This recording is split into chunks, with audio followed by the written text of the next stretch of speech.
Good morning and welcome to the 445 Productive Through Joy Show with your host and your boy, Dr. Michael Datcher. The show airs each weekday morning, hella early AF at 4:45 a.m. here on YouTube's Michael Datcher channel and 4:45 p.m. on Facebook Live. Guys, today we're talking about greatness. How does having a greatness mindset, pursuing greatness, being about greatness, enhance your level of productivity? So thanks for joining us today. If you're new, you can go to productivethroughjoy.com, see about us. We speak to groups, schools, and organizations about being productive through joy. We have a series of really wonderful, amazing workshops, webinars, and other offerings that I think could be of great service to you. So thanks. Holla and we'll holla back. If you're new, let me say a few words about myself first. This is your host and your boy, Dr. Michael Datcher. I'm the author of the New York Times bestseller Raising Fences, author of the acclaimed historical novel Americas, author of the Pulitzer Prize nominated Animating Black and Brown Liberation, a Theory of American Literatures. I'm the board president of the World Stage, a really wonderful nonprofit here in LA's Crenshaw District. Guys, I'm an expert at being productive, right? I don't say that to brag or boast. I say it because I should also mention that my educational background is UC Berkeley, Go Bears, as an undergrad, my master's from UCLA, and my PhD in English literature from the University of California at Riverside. Guys, I'm an expert at being productive. Again, I don't say that to brag or boast. I said because people are oftentimes surprised to learn of that level of productivity given how crazy my own personal narrative is. I am the product of a young girl who was assaulted at age 16, gave birth to me at age 17 as a result of that assault, and then subsequently gave me up for adoption to a single divorcee. So at the time, no biological father, no adopted father. Difficult times for the young MD at his cool moped, he famously said, "How you like me now?"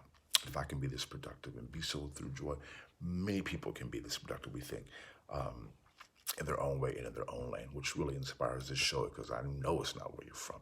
It's where you're about to go. So thanks for joining us here. Let's dive in. Again, if you like this show, please subscribe at the subscribe button. And again, reach out and we'll holler back. Let's dive into the topic. We're talking today, guys, about greatness, right? And point one is that you want to be able to embrace an attitude of greatness. I find as a professor, many of the folks, the Gen, I think it's Gen Z now, the Gen Zers, people who are 18 to 25 now, in part because of social media's hypercritical infrastructure where people are being liked and disliked as a matter of rote everyday existence. When that's your context, you're less inclined to take a risk and to stand out. Because if you stand out, you may be attacked. So people, and when you do stand out, you're so concerned about what I will call curating how you look, curating how you present. Listen, that isn't all bad. I mean, it's okay in a way to present your best foot forward. But I'm sure folks know who are alive on the planet today, certainly Americans who watch the show, who have people 18 to 25 in their lives. The level of hyper consciousness about the curation of your life, it's unhealthy. There's no choice about that. I see it a lot. I just saw this great documentary with my lady Carmen called The Social Dilemma, which is about the impact of social media. I mean, I can't even. This is the talking heads on the documentary are the people who work, the executives who left Facebook, Instagram, Google. I mean, their insight from behind the curtain. It's troubling. I'm still thinking about how to respond to that in terms of my own life, my own kids. So the point of this little sidebar is that in the context of a hypercritical environment, people are less likely to take a risk. And it's very difficult to be great if you aren't willing to take some risk. So point one is, and also being able to assertively say, I'm looking to be great. Like that's, or have ambition openly, right? Because you get attacked for that. And so, again, there's a fine line between ambition and hyper arrogance. I mean, we can use some common sense here, but generally, I am saying you want to, as to point one, you want to embrace the idea of seeking greatness, even though it may bring you some criticism, all right? That's point one. Point two is that you want to do the work of greatness, right? Now, some people are just geniuses. I know a few people who are like bona fide geniuses. Literally geniuses. And those people who are both lucky and lucky, because the ones I know are also troubled and have a lot of problems. but it's still kind of cool to be a genius. And so, but for the rest of us mortals, we have to take a different approach. And I find one of the very effective strategies of seeking greatness, manifesting greatness, being greatness, is doing what I would call building the internal infrastructure, or the scaffolding, the thing that kind of holds us up. If you know the show, we talk a lot about rituals and spiritual practice, meditation, think mind, body, spirit, meditation, physical exercise, some type of spiritual practice or rituals that you can do every single day, right? Every single day, and hopefully in the morning when you're around the time you're first waking up, because that's the time that you have before you have to start really being responsible for other people. If you're a parent like I am, or going to your job, you can really work on yourself and then be about the work. Because if you don't kind of feed yourself first and undergird yourself first, the work of greatness or anything else, in my experience, it's overwhelming. It makes you exhausted, bitter, petty, and small.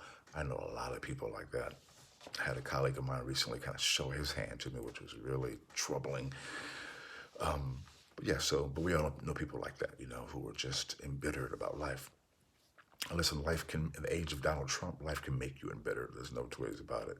Again, not to be hypercritical myself of anyone else's experience. I'm just saying that's just reality. So we can either just accept that or decide to see what we can do to respond, and I am arguing that we can build what I would call our internal infrastructure. Create your own series of rituals. And maybe it's getting up, taking a brief walk. Maybe it's getting up, doing 100 push-ups or 10 push-ups. Maybe it involves meditating, learning more about meditation practices and choosing one that works for you. Maybe it's sitting, just being quiet, sitting still. Maybe it's lying in a fetal position for 20 minutes. I used to go to this thing, we call it dance church. They have a more mystical hippie name for it, but we just call it dance church. It was really fascinating here in Venice. It was at a dance studio, which is probably why we call it dance church. But there was people would come. There were two rules: you couldn't talk, and it was on Sundays, so we called it dance church. And you couldn't judge people, because we call it a space of non-judgment. Anyway, so people would come in, change for these guys who were clearly pretty conservative guys would come in, put a dress on, or, do whatever. And it was so liberating for me too. And then people would do this kind of, you can dance with yourself or other people, that is kind of mystical music playing. I know it sounds weird, but hippy dippy. I am a black hippie, but the experience was always powerful. Also, you couldn't speak. I think I said that. And so the point is that people were in this space able to have 2 hours where they were not being judged. People would just start crying. At times, people would just literally, we're in public now, would roll up into a little fetal position and just weep on the floor. It was so powerful. And you just, in that moment, you see how much all of us are dealing with just our own issues, the gaze of others, expectations. It was very powerful. Even thinking back to that time, I'm saying that's so powerful. So what I'm saying is that you can create your own ritual. You don't have to put on a dress or like Harry Styles or whoever else, Young Thug. Although that's fine, of course, they want to do that. You can do, because that's fine for them, that's great for them. You can do what you want to do as part of a ritualized way to undergird the self. That's the point of doing these things. As a way just to undergird the self. Then lastly, as you begin to engage in this behavior consistently, day in and day out, and having ahead of you that great goal or that thing that you want to be great at, or the aspects of yourself that you want to be great, you have a much better chance of achieving that greatness, which is in the capstone is as you believe it, as you believe it, as you visualize it, as the old ones say, if you can see it, you can be it, right? As you visualize, believe in that connection is how greatness manifests. Boom, Ghost Dynamite. That's all we have for today's show. We'll see you this afternoon at 4:45 p.m. Until then, let's talk about it and be about it. Shout out to my daughter Jerusalem's birthday today. I'm out.